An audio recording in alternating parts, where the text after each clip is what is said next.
Verse 17, I'm going back to the beginning. Do not think that I've come to abolish the law or the prophets.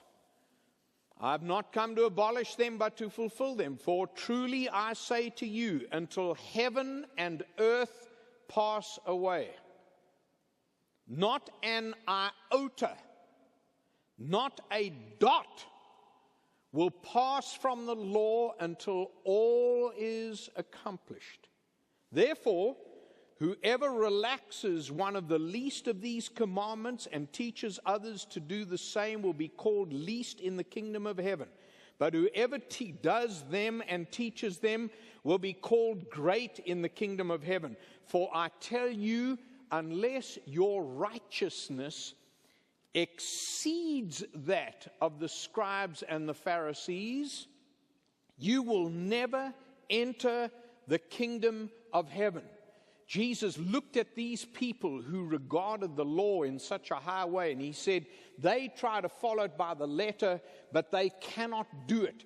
And unless your righteousness is greater even than the scribes and the Pharisees and the teachers and the rabbis of the law, you cannot enter the kingdom of heaven. Therefore, trust me, because in me, I am the perfect fulfillment of the law.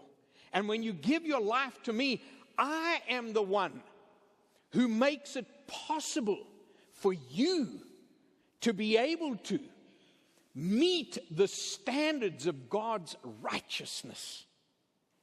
Now, what was Jesus saying here? Three things. Jesus said this about the law and the prophets. Because, first of all, the law tells us how to live.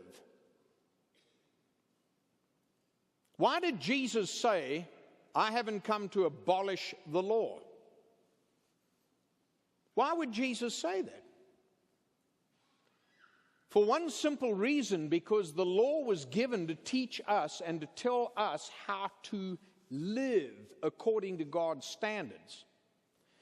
Now, just as an aside, in the Jewish mind, back there in the Old Testament, there were three kinds of law that it's very important for us to understand. First of all, there was the moral law, morality, that involves all our moral behavior. Thou shalt not commit adultery. Thou shalt not steal. Thou shalt not covet. There was the moral law. Jesus fulfilled the moral law because he was the only one who could keep the moral law perfectly. When you give your life to Christ, his imputed righteousness, not because of yourself, but because of him, is the perfect fulfillment of the moral law of God. So the moral law, second kind of law, ceremonial law. Boy, I'll tell you, back there in those days, the ceremonial law was very important, folks. Right down to what they could do, what they could eat and couldn't eat, how they went about things, their washing and purification. You can come with me to Israel next February. You'll see it again. I'll take you, for example, to the Western or the Wailing Wall. The practicing Jews today still practice ceremonial law to the letter of the law. If you take, for example, Shabbat on Saturday, when we were in Israel on Saturdays, the elevators don't work. You're not allowed to push the button on an elevator. There's even in some places they call it a Shabbat elevator. And a Shabbat elevator is designed for people who hold to a strict adherence to ceremonial law, because you cannot push a button on the Sabbath. You can't eat, you can't walk, you can't do this. There are all kinds of ceremonial law. Jesus said, I haven't come to destroy the law, I've come to fulfill the law. How did Jesus fulfill the ceremonial law? He fulfilled it because Jesus embodied the ceremonial law perfectly. He was the embodiment of ceremonial cleanliness.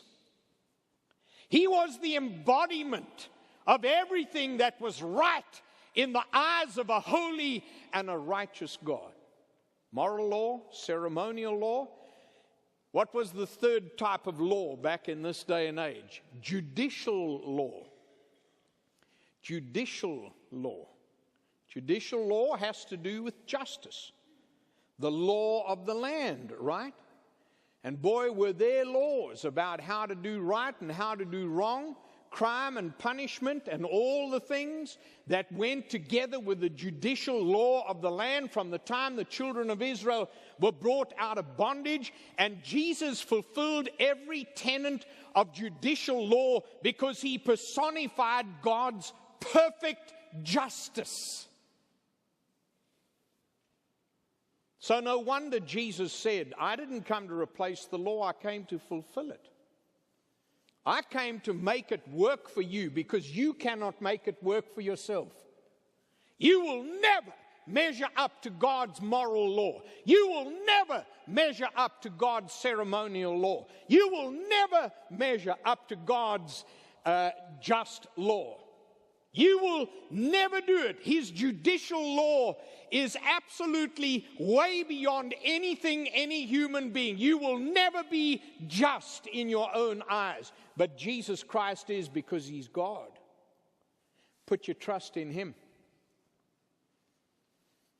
So what did Jesus say? Jesus said this for one reason. Number one, because the law tells us how to live. Don't discount the law. Thou shalt worship the Lord thy God with all thy heart and with all thy soul and with all thy mind is as 100% relevant today as it was then. Thou shalt not commit adultery has not changed.